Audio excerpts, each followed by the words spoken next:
कि जब बच्चे हो जाते हैं तो फिर आप माता पिता हो जाते हो।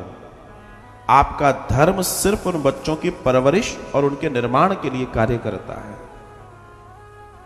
लेकिन आज एक और वक्तव्य समझ में आता है, हमारी भी तो जिंदगी है। अच्छी बात है बिल्कुल है, लेकिन अपनी जिंदगी जीने के चक्कर में इतना खालीपन पैदा नहीं करने ना कि वो बच्चे अकेले पड़ जाएं। आज के समाज की सबसे बड़ी समस्या कहां है? समस्या है शक्तिहीनता, ज्ञानहीनता। छोटे बच्चे हैं, माता पिता कहते हैं हम कमाएंगे, कमाओ भैया, अच्छी बात है। लेकिन वे माता पिता जब घर से निकलते हैं कमाने के लिए, तो वो जो छोटे बच्चे हैं या तो स्कूल में होते हैं या झूला घर में होते हैं या आया के पास होते हैं। इसके अलावा कोई ऑप्शन नहीं है। लेकिन जिन बच्चों का निर्माण एक आया करेगी, जिन बच्चों का निर्माण कोई और करेगा, वो बच्चे आपके अपने कैसे रह सकते हैं?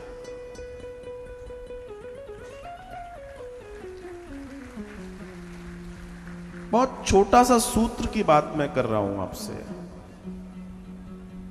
क्योंकि जिनको खिलाने वाला, जिसके हाथ से वो खा रहा है वो उसको मानेगा, जिसके हाथ से वो पी रहा है वो उसको मानेगा, और मोस्ट ऑफ वो उसके साथ रहेगा तो उसका व्यवहार उससे ज्यादा बनेगा कि आपसे ज्यादा बनेगा। एक सुंदर कथा मैं आपको सुनाता हूं।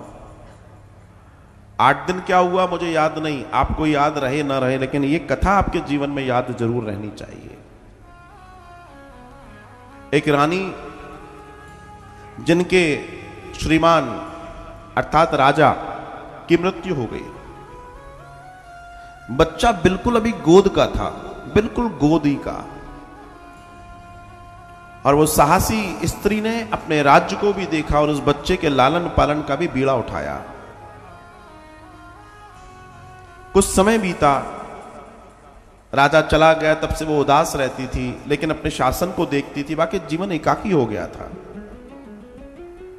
दूध मुहा बच्चा था। तो एक दिन बड़ी बड़ी ताकत से कुछ उनकी दासियों ने, कुछ सहेलियों ने कहा कि नहीं नहीं, चलो आओ थोड़ा सा आज विहार करते हैं, जिससे इसका मन थोड़ा सा ठीक हो। तो जल क्रीड़ा विहार के लिए भी गई। उनके महल के ही सरोवर में वे अपनी सहेलियों के साथ गईं, और जब पानी में उतरी तो दासी से बोला कि बच्चे का ख्याल रखना। तो वो अपनी सखियों के साथ, सहेलियों के साथ जल क्रीड़ा करने लगी। और पहली बार उस दासी ने बड़े दिनों के बाद, जो बहुत प्रेम करती थी उस रानी से, मुस्कुराते देखा था। तो उसने कहा ये बच्चा रोए और इसकी मुस्कुराहट कहीं कम ना पड़ जाए, तो थोड़ी सी वो और पीछे हो गई। ये रानी अपनी जिंदगी जी ले, ये कुछ पल मिले हैं, फिर ये रोने में बैठ जाएगी।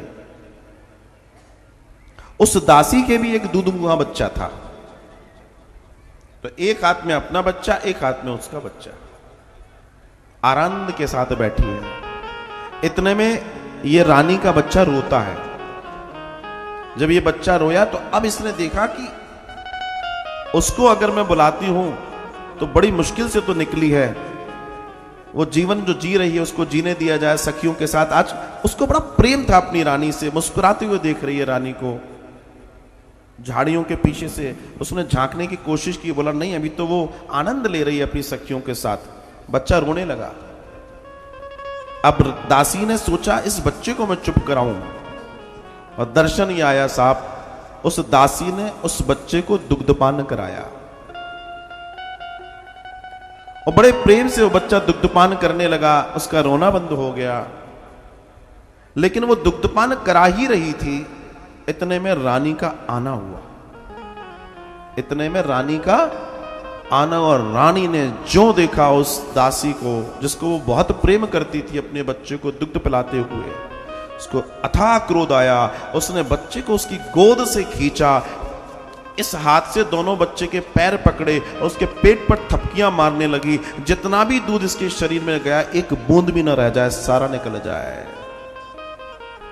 और वो तब तक करती रही जब तक कि उस बच्चे के अंदर से पानी ना निकलने लगा मुंह से, दूध के बजाय करने लगी। बात आई गई हो गई, दासी को डांटा, जो भी किया, जो भी हुआ, बच्चा बड़ा हुआ। बच्चा बड़ा हुआ तो बच्चा 5-7 वर्ष का हुआ तो सेनापति ने कहा, आओ आज मैं तुम्हें अपने राज्य की सीमाओं का दर्शन कराऊं। और दर्शन आता है कि जब सीमाओं की ओर वो बालक अपने सेनापति के साथ, मंत्री के साथ था, तो उसने देखा कि उसके राज्य की सीमाओं से कुछ लोग सर पे पोटलियां रख के बैलगाड़ियों में रोते हुए किसी राज्य की ओर जा रहे हैं। उसने पूछा, ये कौन लोग हैं? ये कौन लोग हैं? बोला, पड़ोसी राज्य में अकाल पड़ा है और ये पड़ोसी राज्य में जा रहे हैं क्योंकि इनको वहां रहने को मिलेगा, खाने को मिलेगा, जीवन को मिलेगा। उस बच्चे ने कहा, हे सेनापति, ये इतनी दूर दूसरे राज्य में जाएंगे, बीच में हमारा राज्य पड़ता है। ध्यान से सुनिएगा, ये कथा जीवन का महादर्शन है। ये लोग इस राज्य से उस राज्य में जा रहे हैं, बीच में मेरा राज्य पड़ता है, तो ये मेरे राज्य में क्यों नहीं रह जाते? इनका लालन पालन हो जाएगा और जब अकाल खत्म हो जाए, ये लौट जाए अपने घरों को। सेनापति ने कहा, आप कहते तो सही हैं, तो क्या करा जाए? तो उन्होंने कहा, रानी मां से पूछना चाहिए। बच्चे ने बोला, रानी मां के पास चलो। बच्चा सेनापति को लेकर रानी मां के पास आया और अपनी मां से कहता है कि मां, एक निवेदन है। मां पूछती है, क्या? तो कहा कि मां, ऐसी ऐसी मैंने घटना देखी है। अपने पड़ोसी राज्य में अकाल पड़ा है और वहां के लोग पड़ोसी राज्य में जा रहे हैं, बीच में अपना राज्य पड़ता है।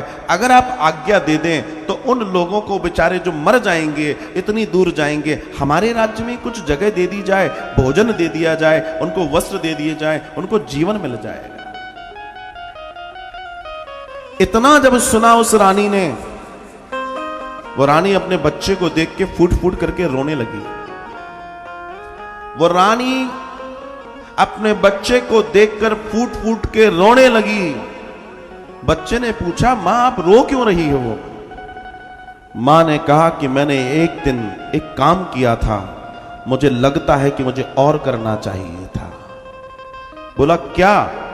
तो अपने बच्चे को उसने वो कहानी सुनाई कि जब दासी ने तुझे दूध पिलाया था तो मैंने तेरे पैरों को पकड़ के तेरे को उल्टा किया था और तेरे पेट पर ठपकियां दी थी कि वो दूध जो भी गया है वो निकल जाए। मुझे लगता है 2-4 बूंद रह गया होगा। अगर ये दूध रह गया है तो यही परिणाम है, वरना तू मुझसे पूछने नहीं आता कि मैं उनको ले आऊं। तेरा अधिकार था कि उनको ले आता और उनको राज्य में रहने का मौका दे देता। विज्ञान समझिए, जब एक व्यक्ति या यूथ भी बैठा है, बच्चे, सभी लोग बैठे हैं, आपकी मेंटालिटी क्या है? आपकी जो मानसिकता होगी, आपका विकास वैसे होता है। अगर आप एम्प्लॉय मेंटालिटी के हैं तो आप जिंदगी में सिर्फ एम्प्लॉय मेंटालिटी के साथ ही जीवन को जिएंगे और सेविंग अकाउंट खोलेंगे। अगर आप ओनर मेंटालिटी के हैं तो आप बड़े कार्यों को करेंगे, रिस्क लेंगे और आप करंट अकाउंट खोलेंगे। हालांकि विद्यालयों में, महाविद्यालयों में जो शिक्षा दी जाती है वो एम्प्लॉयमेंट के लिए दी जाती है, नौकर बनने के लिए ही दी जाती है। लोगों के पास अपने संस्कार, अपनी स्थितियां होती हैं, तब वो कहीं अपनी मेहनत करके मालिक बनते हैं। आपके यहां जो अगर आपके घर के अंदर कोई आकर रोटी बना रहा है, अगर आपके अंदर आपके बच्चों को कोई और पाल रहा है, तो उसकी जो ऊर्जा है, उसका जो पसीना है, उसकी जो सोच है, वो उस बच्चे के अंदर ट्रांसफर होगी और वो वही बनेगा जैसा वो है। ध्यान रखिएगा, ये वैज्ञानिक बात आपको बता रहा हूं। हाथी को जब पकड़ा जाता है ना, पकड़ा जाता है, जब हाथी को पकड़ा जाता है तो दर्शन आता है, छोटे हाथी को पकड़ा जाता है, इतनी ताकत लगाता है, वो इतनी ताकत लगाता है कि मैं, इतनी मोटी चेन होती है, तोड़ने का प्रयास करता नहीं टूटती, पूरी ताकत लगाता है। और वो रोज प्रयास करता है कि ये टूट जाए, ये टूट जाए, ये टूट जाए, पर वो नहीं टूटती। और धीमे धीमे दर्शन आता है महाराज कि एक दिन वो हाथी बड़ा हो जाता है और चेन पतली हो जाती है। पतली चेन है, एक झटका मारे तो टूट सकती है, लेकिन उसके दिमाग में बैठ चुका है कि चेन टूटेगी नहीं। समझ आया कुछ? आपके दिमाग में बिठा दिया गया है कि आप नहीं कर सकते। आपके दिमाग में बिठा दिया है तुमसे नहीं होगा। आपके दिमाग में बिठा दिया है कि तुम एक गरीब पिता की औलाद हो, तुम्हारे से नहीं हो पाएगा, अपने सीमित दायरों में रहो। जबकि परमात्मा की किताब में ऐसा कुछ नहीं लिखा। वो कहता है तुम जैसा कर्म करोगे मैं वैसा फल दूंगा।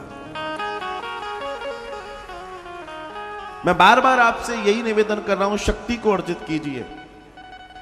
अपने जीवन में बड़ी सोच कीजिए। बड़ी सोच के परिणाम बड़े होते हैं। आपके माथे पे नहीं लिखा कि आप नहीं कर सकते, आपकी कुंडली में नहीं लिखा कि आप नहीं कर सकते। आप सब कर सकते हैं, प्रयास कीजिए। भगवती सब पर कृपा करेगी। सब कर सकते हैं, लेकिन अपनी सोच को बड़ा कीजिए। अक्सर जो युवा हैं, जो बच्चे हैं, जो स्कूलिंग में हैं या जो कॉलेज गोइंग हैं, वो अपने दोस्त को देखकर अपने ड्रीम डिजाइन करते हैं, क्योंकि वो कमजोर होते हैं।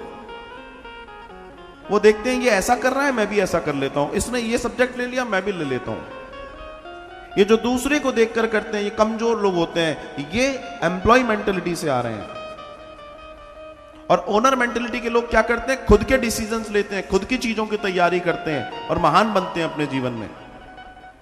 आपकी सोच क्या है?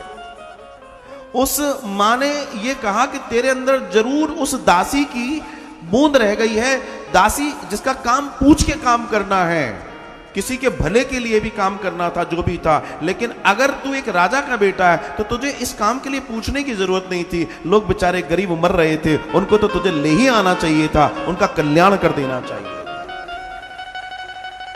बहुत सूत्र की बात है ये। हमारे यहां कहा गया है कि जीवन में भोजन है, अनुशासन है, आसन है, ये बहुत सिद्धता से एकांतवास में स्थिति ऐसी हो कि आप ही करें। भजन आपका अकेले में हो, भोजन आपका अकेले में हो, इससे आपको ओज मिलता है, तेज मिलता है। लेकिन आज की तारीख में तो बुफे लग रहा है, उसका कुछ कर नहीं सकते। उसके पहले बैठ के भोजन होता है, उसका कुछ नहीं कर सकते। लेकिन घर में तो हम कर सकते हैं।